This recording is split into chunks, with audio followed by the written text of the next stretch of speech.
पत्रकार अजीत भारती को कहते हैं मोदी समर्थक, वही अजीत भारती अब क्यों कर रहे हैं कांग्रेस की तारीफ? संसद में राहुल गांधी के भाषण के क्यों हो गए मुरीद? कांग्रेसी प्रवक्ता सुप्रिया श्रीनेत को क्यों दे दी बधाई?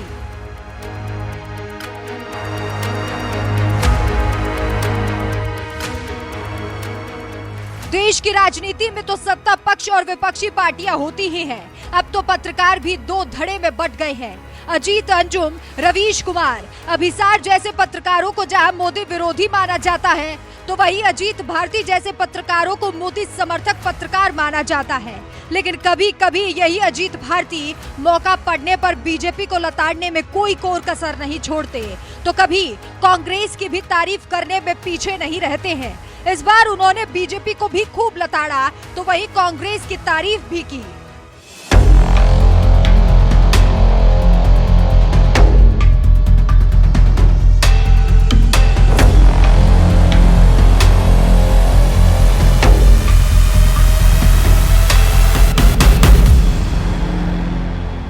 दरअसल एक वक्त था जब कांग्रेस के पूर्व अध्यक्ष राहुल गांधी भरी सभा में खुद को पप्पू कहा करते थे।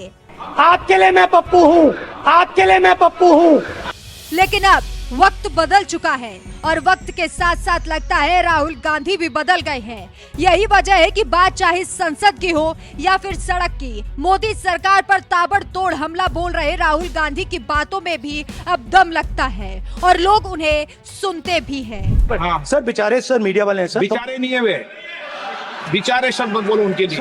सर नॉन बेचारे मीडिया वाले हैं सर। नो बेचारे नहीं, नॉन बेचारे सर, नॉट बेचारे मीडिया वाले हैं सर। हाँ सर नॉट बेचारे। एक मिनट, आप मैं बैठा हूँ ना, वो आप आसन पे बात कर रहे हो तो आसन को बात करने दो। नो मैं बताऊँ सर नॉट बेचारे मीडिया वालों ने कहा है सर कि प्लीज, उन्होंने मुझसे कहा है कि आपसे हाथ जोड़कर कहें कि उनको निकलने दे, क्योंकि वो बड़े डिस्टर्बेंस है। एक मिनट प्लीज, और फोटो दिखा रहा हूँ, एक फोटो दिखा रहा हूँ। एक मिनट, आपने टीवी ऑफ कर दिया सर। नो टीवी कोई ऑफ नहीं है। वो देखिए सर, ऑफ हो गया। मेरा फोटो दिखा, कोई नहीं ऑफ। सर ऑफ है सर। नो सर दिखाइए सर, एक ऑफ है सर।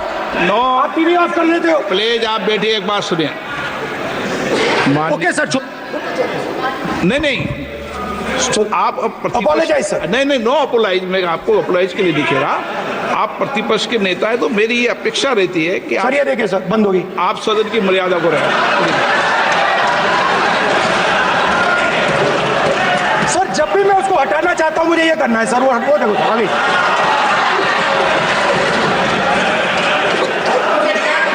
क्या डर रहे हैं सर फोटो से? शिव जी के फोटो से डरते हैं सर, इस फोटो से डरते हैं अभी। पोस्टर नहीं आने दूंगा, गलत तरीका है। सर अनुराग ठाकुर जी ने मुझे इंसल्ट किया है, मगर मैं अनुराग ठाकुर जी से कोई माफी नहीं चाहता हूं। मुझे कोई माफी की जरूरत नहीं है। मैं लड़ाई लड़ रहा हूं, जितनी आपको गाली देनी है मैं आपसे कभी माफी नहीं मांगूंगा। मुझे आपकी माफी नहीं चाहिए। राहुल गांधी जी, मैं चेयर पे हूं और चेयर का काम है कि अगर कहीं भी कोई असंसदीय या किसी को गाली दी गई तो मैं उसको देखूंगा, मैं उसको कार्रवाई निकालूंगा, उसको निकलवाऊंगा। संसद में मोदी सरकार के छक्के छुड़ाने वाले राहुल गांधी का ये बदला रूप देखकर पत्रकार अजीत भारती भी दंग रह गए। हालांकि वो आज भी राहुल गांधी के फैन तो नहीं है, लेकिन उनके लिए जो रणनीतियां बनाता है उन रणनीतिकारों के फैन जरूर हो गए हैं। इसलिए सोशल मीडिया पर कांग्रेस की रणनीतियों की डंके की चोट पर तारीफ करते हुए सोशल मीडिया पर एक लंबे चौड़े पोस्ट में लिखा, राहुल गांधी की स्क्रिप्ट जो भी लिख रहा है, जो भी उसके बिंदु बनाकर दे रहा है, उसे साधुवाद। मैं घोषित रूप से उसका विरोधी हूँ और रहूंगा, पर संसद में जिस कोरियोग्राफी और संवाद लेखन के साथ वो उतरता है, उसके दल को उसका 100% परिणाम मिल रहा है और मिलता भी रहेगा।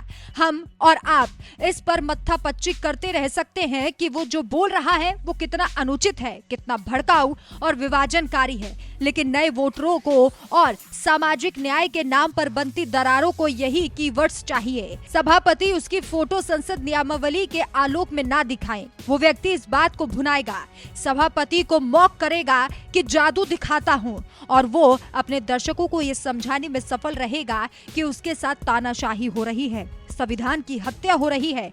यही बातें राहुल गांधी संसद के बाहर की मीडिया को बताएगा। मीडिया बिना वापस प्रश्न पूछे यही बात चलाएगा कि राहुल गांधी ने क्या कहा। शाम में हर कांग्रेस पैनलिस्ट रैंडम विषयों पर राहुल गांधी को बोलने नहीं दिया जा रहा, यही कहते दिखेंगे।